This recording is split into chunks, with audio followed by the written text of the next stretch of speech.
Welcome to the Serial Killer Podcast, the podcast dedicated to serial killers, who they were, what they did, and how. I am your host, Thomas Viborg Thu, and in tonight's episode, we are sticking with the terrors haunting America after the Belle Epoque of the 1890s. In the aptly named American centuries, the 20th century, first decades, several serial killers roamed the land. Tonight, we look closer at one of my favorite topics, namely serial killer cases that have never been solved. More specifically, we are traveling to the Deep South, to the Gate City, the city in a forest, the Empire City of the South and capital of Georgia, the great city of Atlanta. On July 1st, 1911, a 20-year-old woman named Emma Lou Sharp sat in her house on Hanover Street in Atlanta and waited for her mother to come home. It was a balmy, typically southern Saturday evening, and Emma Lou was worried. Her mother had left an hour before to buy some groceries and still had not returned. Usually this wouldn't be a cause for concern, but these were unusual times. Just 2 weeks before, a neighbor of the Sharps, named Addie Watts, was hit on the head with a brick. Then, as the local papers described in a mysterious understatement, a coupling pin was brought into play. This being a more naive age, I'm guessing what the paper was describing is that a metal rod was used to bash Addie Watts over the head to subdue her. Watts' attacker then dragged her into a clump of bushes and slit her throat with a murder weapon that has never been identified. Probably a regular hunting knife. Watts' murder had been just the latest in a string of attacks that left the local African-American population on edge. All the victims had been of black or mixed race. All had been young, around 20 years old. All had been women.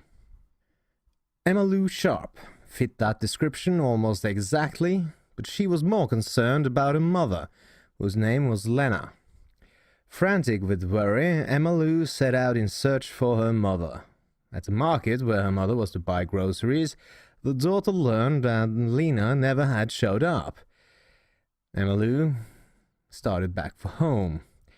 In the area that now separates Inman Park from Reynoldstown, she was approached by a stranger, who she later described, according to the Atlanta Constitution, as tall, black, broad-shouldered, and wearing a broad-brimmed black hat. "How do you feel this evening?" the man asked Emma Lou. "I'm very well," she told the man, and began to walk past him. But he blocked her path. "Don't be afraid," he told Emma Lou. "I never hurt girls like you." Then, as the young woman turned to get away, he stabbed her in the back. Bleeding, she ran away, screaming for help. And Emma Lou's mother? She was already dead, her head severed, well, almost severed, from her neck. Atlanta's Jack the Ripper had struck again. Less than a half-century after the Civil War, the Atlanta of 1911 prided itself as the gateway to the New South. With almost a dozen major railroads spoking out from the city, the business of Atlanta was business. "Atlanta always ahead" was the slogan the local Airmen's Club chose as the city's new motto. Inman Park and Peachtree Street were enclaves for the wealthy. For a select few of the city's African Americans, Atlanta was a model for racial tolerance. Black-owned businesses had sprung up on streets such as Auburn Avenue, and local colleges, Spelman, Atlanta Baptist College, now known as Morehouse, Morris Brown, and Atlanta University, currently Clark Atlanta University, were considered among the best black centers of learning in the nation. But for most of the city's African Americans, life was hardly idyllic. Most worked menial jobs, installing sewers, cleaning the streets, or cooking and cleaning in white households. Then trudging home at night to dimly lit neighborhoods such as Reynoldstown and Pittsburgh. While Abraham Lincoln had given black Americans the right to vote, Georgia in the early 20th century actively sought to disenfranchise black voters by such methods as the poll tax.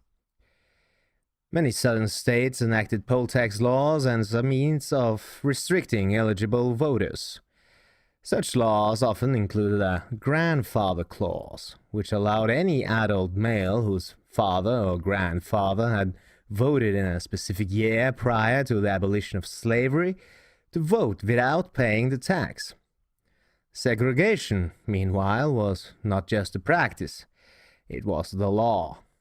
Blacks could not be buried in white cemeteries, could not walk through white parks, could not drink in white bars, could not cut white women's hair. In fact, a black baseball team wasn't allowed to play within 2 blocks of a white baseball team.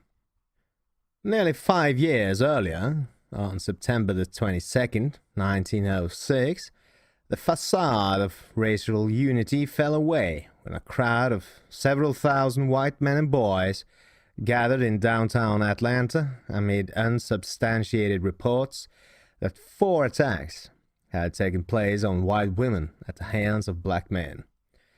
The white mob went on a rampage. 3 days later, an estimated 25 to 40 black Atlantans lay dead. By 1911, the population of Atlanta had climbed to more than 150,000. And whites actively sought to keep their neighborhoods free from black homeowners. That July, white citizens living on Ashby Street gathered at the Emmanuel Baptist Church for the purposes of suggesting methods of keeping Negroes out of the vicinity. Already, it seemed, 4 black families had moved into the neighborhood, and there were signs that more were on the way.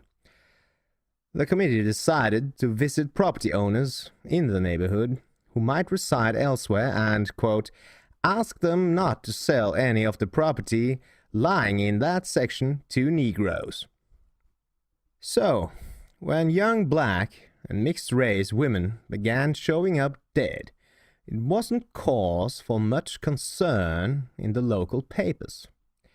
Circulating largely among white readers and staffed exclusively by white reporters and editors, papers such as the Atlanta Georgian, the Atlanta Constitution, and the Atlanta Journal were far more concerned about crimes among whites. Black-on-black crime merited little attention, as the Constitution showed May 29, 1911, when it buried a 2-paragraph brief on page 7 under the headline, "Negro Woman Killed, No Clue to Slayer, was found with her throat cut near her home." The brief went on to say that the mutilated body of Belle Walker was found by her sister on Sunday morning, after Walker failed to return home the night before from her job as a cook at a home on Cooper Street. But it wasn't until 2 weeks later, after Addie Watts was killed, that the newspapers began speculating that the murders of the, and I quote, "negresses" were perhaps the work of a solitary killer. The Atlanta Journal asked on June 16th, "Is this a black butcher at work?" Although the story beneath it stretched to just 4 paragraphs. Still, the final paragraph was perhaps the first in the local press that compared the Atlanta killings to the work of London's serial killer of the 1880s. A serial killer case still haunting our collective memories. The case more infamous than any other crime. The press wrote, "On account of the number of recent murders of Negro women, policemen advanced the theory that Atlanta has an insane criminal, something on the order of the famed Jack the Ripper." 10 days later, the Journal elevated Atlanta's Jack the Ripper to the front page. For the first time, the paper examined similarities among the crimes, noting that 5 Saturdays in a row saw the murder of a young black woman. The same day the Journal was sounding an alarm about a possible serial killer, the Constitution covered the 6th dead black woman in much the same understated way as before, naming the deceased and concluding, after just 2 paragraphs, that the mean whiskey and cocaine is the probable causes. It is worth noting that in this era, cocaine was not viewed in the same manner as it is in our own postmodern society. Sigmund Freud wrote extensive of the beneficial properties of cocaine. Coca-Cola had only 8 years before stopped using cocaine in its beverages, and anyone could buy cocaine without a prescription in any pharmacy in any quantity as long as they had the cash to do so. It was, though, known that it could be used recreationally and was as such beginning to gain a reputation of substance that could be abused, much the same way that prescription drugs can today. Still, when Lena Sharp was found dead and her daughter stabbed, even the Constitution had to admit in a headline that the theory of Jack the Ripper is given further substance. The story underneath then recounted in detail how Emmylou Sharp came face to face with what police believed was the man now known as the Atlanta Ripper. The Journal described Emmylou's ordeal quite differently, however, in a much shriller tone. The paper said that Emmylou and her mother had been together when they were attacked. After first knocking Lena down with a brick, the man slashed at Emma, who ran screaming from the attacker before fainting from loss of blood. She awoke to see the man standing over her, knife poised, until he was scared off by the sound of approaching footsteps. I quote, "While the ordinary Negro murder attracts little attention, the police department was upon the alert last night, doubtfully expecting a repetition of the long series of crimes which have baffled every effort of the detectives," the paper wrote. By now, the verdict was certain. "It is the work of the same man," said Coroner Paul Donohoe. On the next day, July 3rd, the Journal made a page 9 mention that a local black undertaker, L.L. Lee, had offered a $25 reward for the capture of the murderer. Meanwhile, papers throughout the country, intrigued by the prospect of another Jack the Ripper, began running wire stories with an Atlanta dateline. "8th victim of Jack the Ripper," screamed the Sandusky Star-Journal of Ohio. And as another Saturday approached, the Journal asked the question that was on everyone's minds. "Will Jack the Ripper claim 8th victim this Saturday?" The story quoted an unnamed veteran cop. "It is coming," he said. "The Negro will kill a woman before midnight Saturday." And, not surprising to you and me, dear listener, on Saturday night, July 8th, 22-year-old Mary Yeldell left the home of W.M. Seltzer on 4th Street, where she worked as a cook. From down an alley, she heard a low whistle.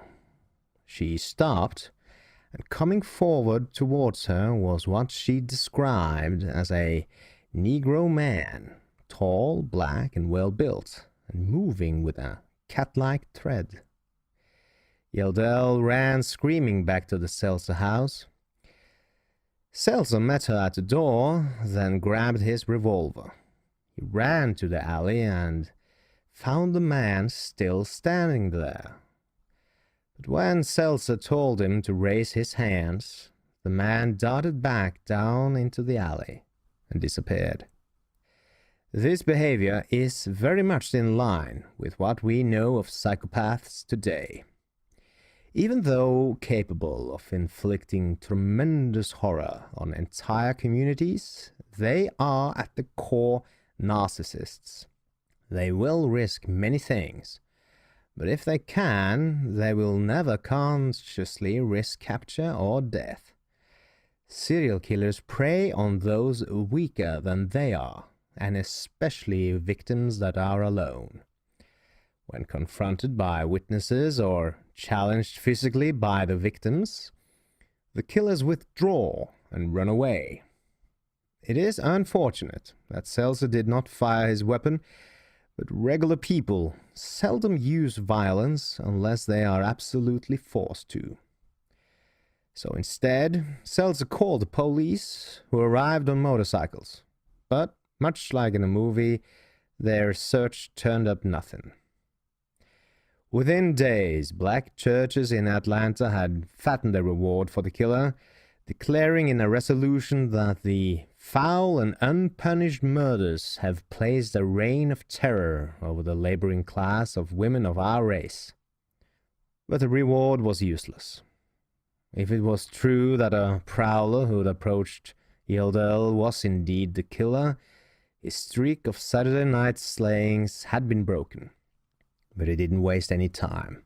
Again, the Atlanta Ripper acts very much in a, to our modern eyes, predictable pattern.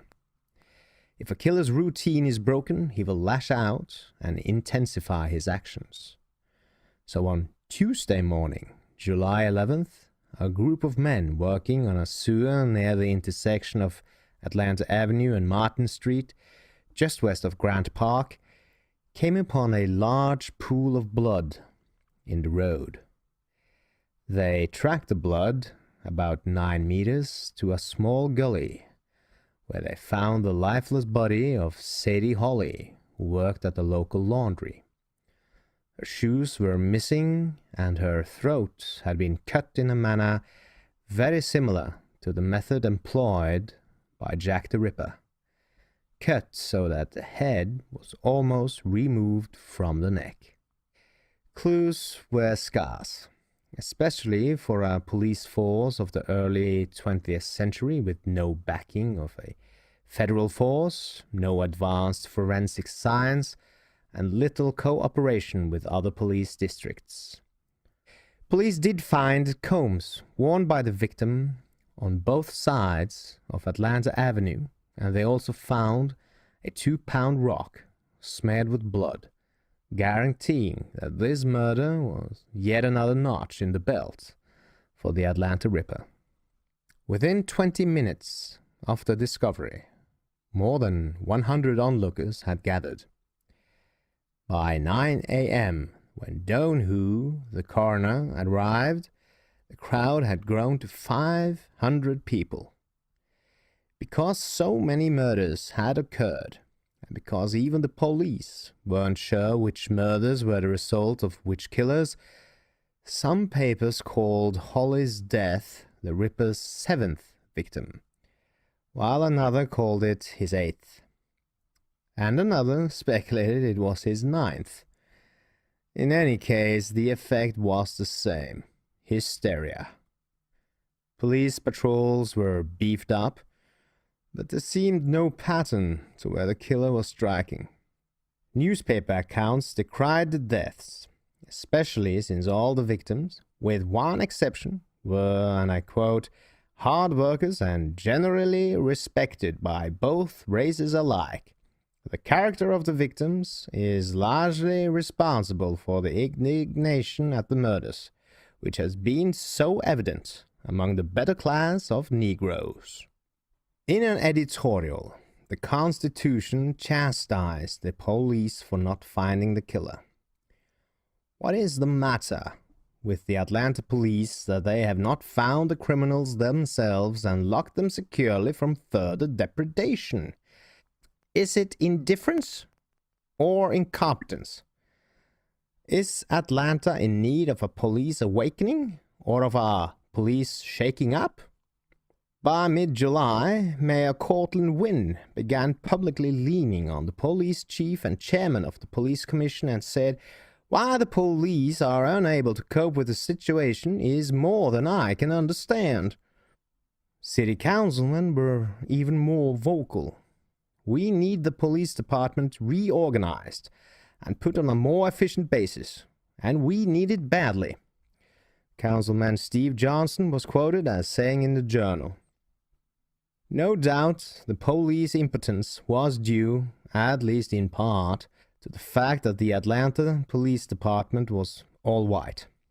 Imagine, dear listener, what would happen in today's America if several black women were murdered by a merciless killer and the police department investigating consisted of not a single black officer.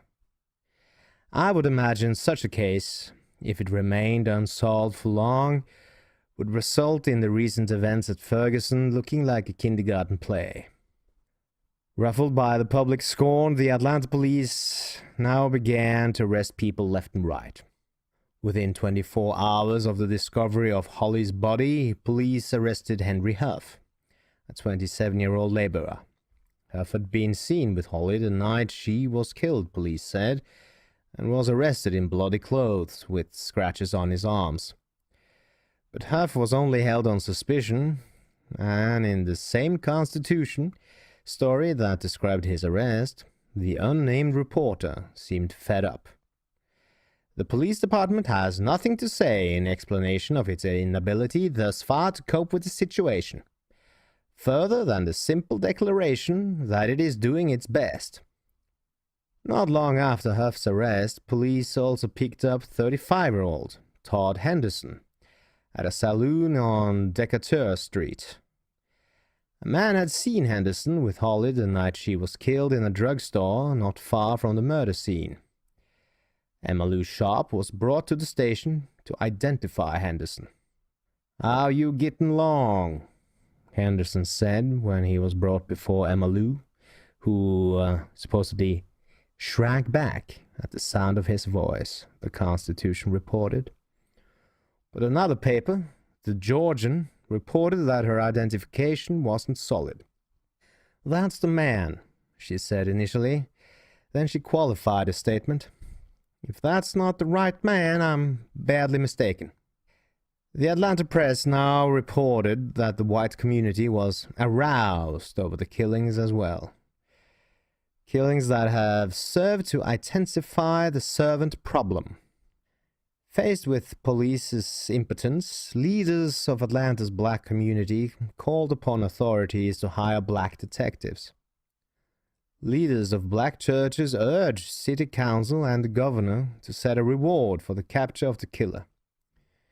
Their petition was endorsed by many prominent white Atlantans, including Asa Candler, founder of Coca-Cola and the future mayor of Atlanta. The Georgian, like many other papers, quoting African Americans, took great pains in spelling out their words in ways that reinforced racist stereotypes, a la the character of Nigger Jim in Huckleberry Finn. For instance, Henderson was quoting as telling the police, "Gee, if I was Jack the Ripper, I sure would have begun on my wife, for she's gave me a lot of trouble." The case against Henderson grew stronger when he told detectives that he hadn't owned a razor or pocket knife in a year.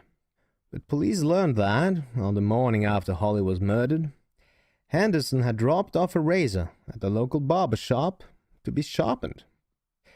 Although the cases against both Henderson and Huff remained circumstantial, police decided to hand over both men to the prosecutor in hopes that a grand jury would sift through the evidence and decide which man to indict for the murder of Sadie Holly. Nevertheless, police themselves seemed doubtful they had gotten the right man. On Thursday, 3 days after the Holly murder, 8 plainclothes patrolmen were assigned to night duty, and the police chief Henry Jennings explained the challenges his department faced in tracking down the killer. "The police department is handicapped, seriously so by its small size, but even if we had more men, we could not stop crime," Jennings said. And the week ended with Governor Hoke Smith offering a $250 reward for the capture of the Ripper. That Sunday, the string of murders was the focus of sermons in Atlanta's black churches. At the First Congregational Church, the Reverend Henry Hugh Proctor said, "This bloody hand points to the sins of the colored people themselves. Our churches are doing good work, but they are not doing enough. They have been getting people ready to die when they should have been preparing them to live." Proctor called on his congregants to clean up their neighborhoods by shutting down saloons and gambling dens. Decatur Street is a reproach to our churches in this city. If each member of our churches would go down to that street and save one of its habitués, it would be better than all our praying and singing. Cleaning up the community, he said, would make the work of a Jack the Ripper impossible. Racism of the times was perhaps best displayed in the remarks of Nash Broyles. As city recorder, Broyles served as a local magistrate. I quote, "There is no such thing in Atlanta as a Negro Jack the Ripper," Judge Broyles said at the trial of a black man named Jim Murphy, who was charged with threatening to cut his wife's throat. Murphy was fined $25.75. "It is just such cases as these that result in these murders of Negro women," Broyles continued. "I am satisfied that every one of the several Negro women slain recently in Atlanta were murdered by a different man. There are at least 1,000 Negro men in Atlanta today who stand ready to cut the throats of their wives at the slightest provocation." Asked to explain why so many murders took place on Saturday nights, Broyles had a pat answer. "Saturday night," he said, "is the black man's big night, the time when he tanks up." And over the coming weeks, the murders did stop. But police, under intense political pressure, continued making arrests. In virtually each case, the accused was nabbed based on accounts of witnesses who had put them at the scene of the crime.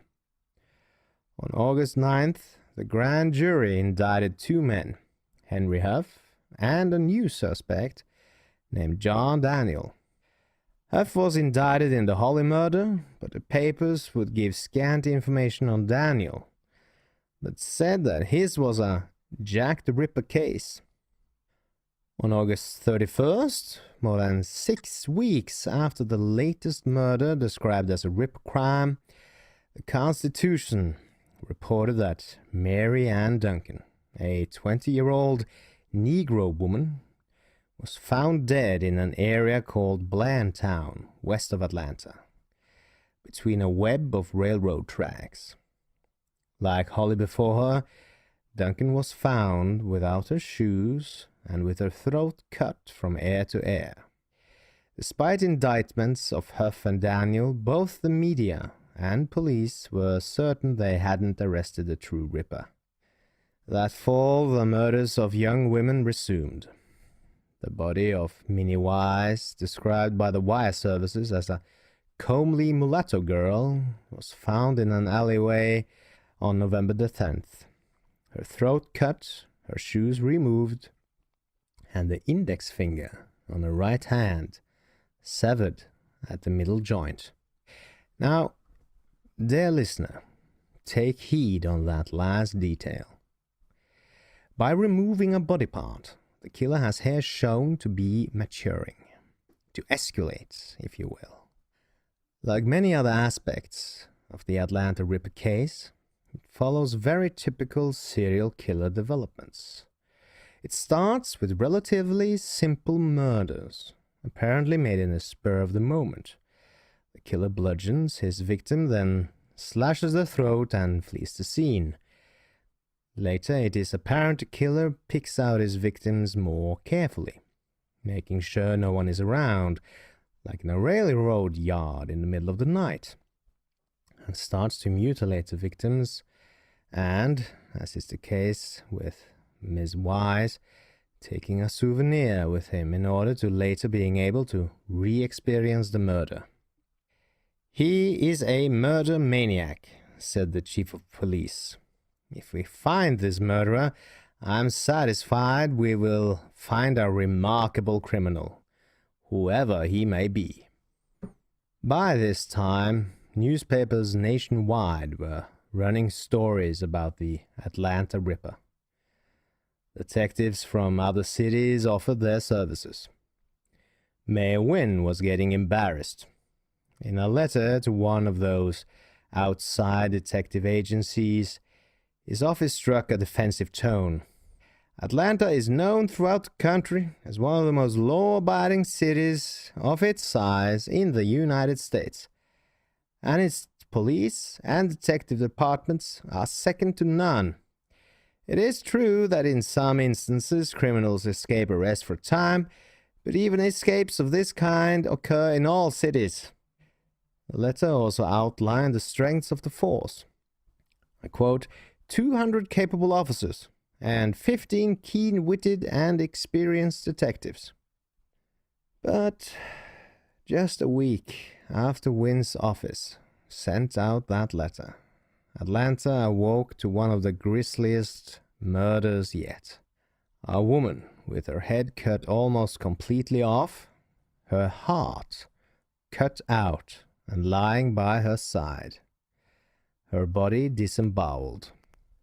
The media attributed the crime to the Ripper, and the Constitution on November 23rd ran an interview with an unnamed police detective. His comments, even given the time in which they were spoken, are striking in their racism. I quote, "We won't get to the bottom of this thing until we get some help from the Negroes. These murders are being committed among the lower class of Negroes, ignorant, brutal beasts that know nothing else. Their acquaintances are afraid to talk, but if there was a little money slipped them, we could find out invaluable clues, and I wager we would land the murderers. But we haven't got the expenses." Racist statements like those are undoubtedly the main reason the killer was allowed to roam free. If the detectives had taken the time to study the original Jack the Ripper case, they would find their own Atlanta Ripper to be frighteningly similar. Jack started out with simply slashing his victim's throat, but escalated quickly to savage mutilation, very similar to that endured by this latest young lady. At black churches, pastors advise their female congregants to not venture out at night. Venturing out at night is inviting the monster's ravages, Pastor C.M. Tanner told a group of concerned citizens at Big Bethel Church, where a basket was passed and $1,200 raised as a reward for the Ripper's capture. In December, Reverend Proctor was still clamoring for black detectives to be retained to help track down the murderer. Meanwhile, Henry Huff, who had been accused of one of the Ripper murders, was found not guilty by a Fulton County jury. "This means," reported the Georgian, "that the police department and the county authorities are as far as ever from a solution to the Jack the Ripper murders." Throughout the winter of 1912, more young women were found with their throats cut. But the pace never again reached the early summer of the year before. In March 1912, the Constitution reported that a grand jury had concluded that an Atlanta Jack the Ripper was a myth. Each murder was committed by a different man. In each case, it was the result of jealousy following immoral conduct. But the story, which ran just 4 paragraphs, didn't explain how the grand jury reached its conclusion. And a month later, the same paper ran a story headlined, "Jack the Ripper Turns Up Again." In this case, the body of a 19-year-old Octoroon girl was found in a clump of bushes at the end of Prior Street. She'd been stabbed in the throat. Now, personally, I doubt this to be the work of the Atlanta Ripper. As I stated earlier, serial killers usually escalate their crimes. They do not usually revert from mutilating their victims to simply stabbing them in the throat. Now, there is a caveat to this, and that is if the Ripper was interrupted. He might have been in the process of murdering the young woman, heard horses or people approaching, and ran away. We will, unfortunately, never know for sure. By the spring of 1912, the daily papers were writing about the Ripper's 20th victim. A 15-year-old Pretty Octoroon found floating in the Chattahoochee River, her throat cut, her body mutilated. Now, you might wonder what an Octoroon is. To our modern ears, such expressions are alien and antiquated. It is quite simply a person with 1/8 black ancestry. Although the media wasn't convinced, police kept making arrests. In late April 1912, a man named Charlie Ovens was sentenced to life in prison for one of the so-called Jack the Ripper murders committed in Atlanta during the past 18 months, the Constitution reported. The story didn't say for which murder he was convicted, however, and in a matter of weeks, the papers were attributing yet another murder to the Ripper. On August 10th, 1912, more than a year after the first Ripper murders had occurred, Henry Brown, also known as Lawton Brown, was arrested for killing Eva Florence, who had been murdered the previous November.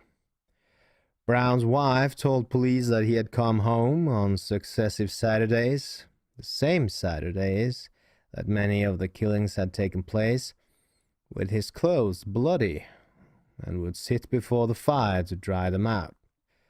Under questioning, Brown revealed intimate details of other crimes. Detectives believed they'd found their man. But had they? That October, Brown went to trial in the Florence murder, but John Rutherford, identified by the Constitution only as a Negro, testified that police had put Brown through the third degree during questioning. Rutherford said the detectives chained Brown's arms to a chair and then struck him in the ears until he confessed. For his part, Brown said he often suffered hallucinations and would admit to almost anything under pressure. So, on October the 18th, Brown was acquitted. Try as they might, Atlanta detectives could not convict anyone of the Ripper murders. Vance McLaughlin first heard about Atlanta's Ripper murders when he was researching a book on a serial killer in Buffalo, New York. McLaughlin is a former Savannah police officer and today is a criminal justice professor at the University of North Carolina at Pembroke. Unfortunately, McLaughlin says, finding primary documents about the Ripper case, indictments, death records, police reports, is challenging. Many simply don't exist, and the newspapers of the time were notoriously unreliable. Each paper would ascribe a different number to each murder. So while some papers claimed the Ripper was responsible for 20 murders, another might say he had killed 21. McLaughlin says the hysteria created by the murders may have inspired a copycat killer. Or it's possible that someone with murder on their mind simply used the same technique that was described in the papers to divert suspicion to a non-existent serial killer. If you were going to kill a black woman during that time, You'd certainly do the modus operandi and everything else, McLaughlin says. So was it actually one person who picked up on it? Or maybe a couple of people who wanted to get rid of certain folks? Whether or not police ever nabbed the Ripper, if he even existed, the Atlanta papers did not forget about him and invoked his name several times in the coming years. In March of 1913, the Constitution detailed the murder of Laura Smith, who was found with her throat cut. Like the other victims, Smith was young, of mixed race, and worked as a servant. Smith's murder was the third that year. Then, in March of 1914, 3 full years after the Ripper murders had begun, firefighters found notes pinned to fireboxes around the city. The note's author promised to cut the throats of all Negro women who were found on the streets after a certain hour of the night. A newspaper attributed the notes to Jack the Ripper. In the coming years, in fact, when a black woman was found stabbed to death in Atlanta, the papers would point to the Ripper. Oddly, one of the final mentions of the Ripper arose during the infamous case of Leo Frank, the Jewish businessman who was charged in the death of 13-year-old Mary Fagan, and who was ultimately lynched. Besides Frank, there was one other prime suspect, a black man named Jim Conley. In April of 1914, an out-of-town detective, W.J. Burns, said that Conley not only killed Fagan, but that he was responsible for the Ripper deaths. Nothing came of Burns' claims. Over time, as memories of the murders faded, most of Atlanta grew to forget the Ripper. That is, until now. I will soon release an episode about the original Jack the Ripper. There we will look into the possibility of a link with the Atlanta Ripper. So, as they say, stay tuned. I have been your host, Thomas Warburg Thune. For tonight's episode, I would like to thank the Creative Loafing magazine of Atlanta for great source material. I would advise my listeners to check out their stellar publication.